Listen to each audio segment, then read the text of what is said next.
Hello everyone, my name is Roya and today I will be reviewing Perfectly Parvin by Olivia Abtahi. So this book comes out tomorrow, at least I think it does. I hope I'm posting this on Monday like I planned. So if so, then yes, it comes out tomorrow, Tuesday the 18th of May.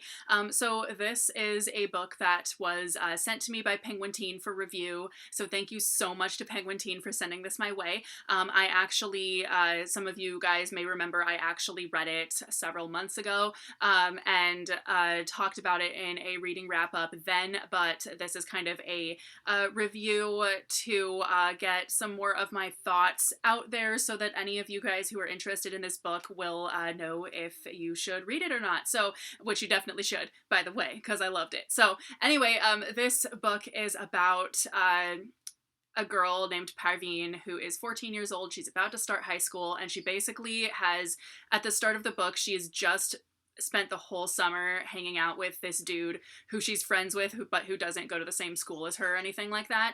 And she really likes him, and then like the day before school starts, and they're about to start at the same school, so she's really excited. The day before school starts, he asks her to be his girlfriend, so she's really happy because she's spent the whole summer hanging out with him and she really likes him. And then the next day, they have their orientation day, and she's really excited to introduce this dude to her other friends and all of that stuff. And literally, she sees him and he kind of goes, well, actually, I don't want to be your boyfriend because you're too loud and too much and blah, blah, blah. And he basically is just trying to look like tough in front of his church friends and being a jerk. So she is obviously really disappointed and basically ends up trying to reinvent her entire personality because it really gets to her that he said that she's too loud and too much. So she's like, okay, fine, I guess I won't wear my leopard print jumpsuit anymore, or whatever it is she's wearing. So basically it's a whole story about her trying to figure out what she's doing, and she's trying to like show up this guy by bringing somebody else to homecoming.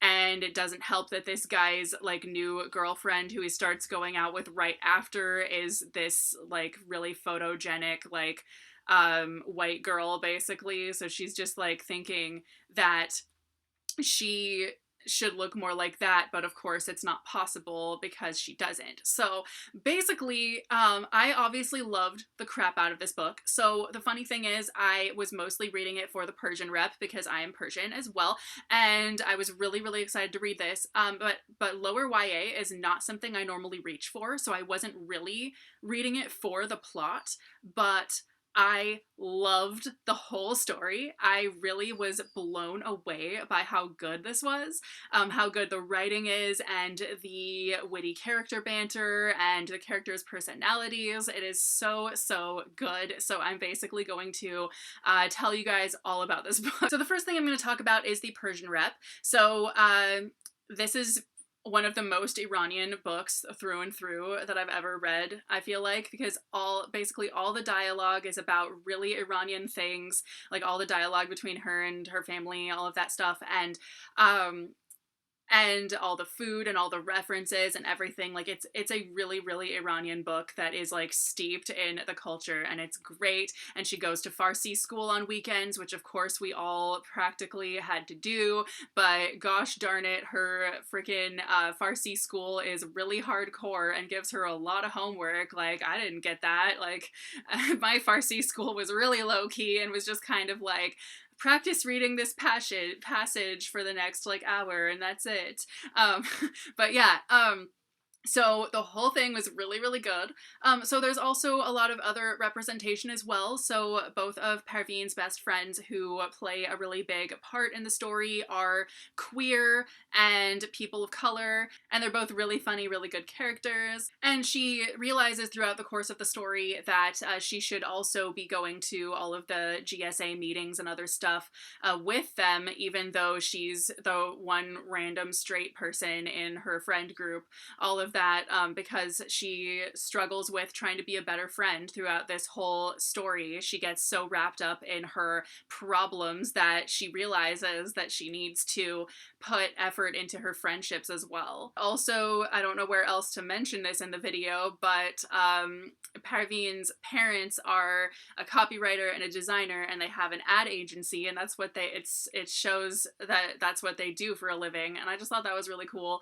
I do see a lot more, I love seeing a lot more like copywriters and designers in books. I think it's really cool. But anyway, I just thought that was really cool because I'm a nerd and I'm a copywriter, so like whatever. So anyway, this book is chock full of really good messages and themes about kind of the media portrayal, always showing just skinny white girls, and so people of color kind of look at that and realize that that's not what they look like, and they start feeling down on themselves, which they shouldn't, because there definitely is more than one way to be pretty and everything easily, but the media portrays so many pretty people as just kind of white skinny girls who have like long blonde hair and whatever, and it doesn't, and you know, it doesn't help that so Parvin is half Iranian and half white, and her mom is her white parent, and she's like white and blonde, and she doesn't even have to shave her legs. Meanwhile, Parvin is shaving her arms even because she has dark hair.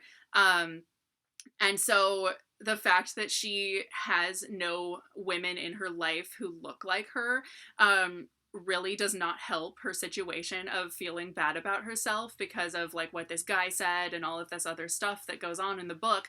So it's a really important book about that kind of shows how important media representation is for people of color and people of, you know, all kinds of different body types and everything, because you shouldn't have to just be, you know, looking at girls who are obviously supermodels and look nothing like you as the only way that the media portrays as being pretty, when there are so many other ways to be pretty.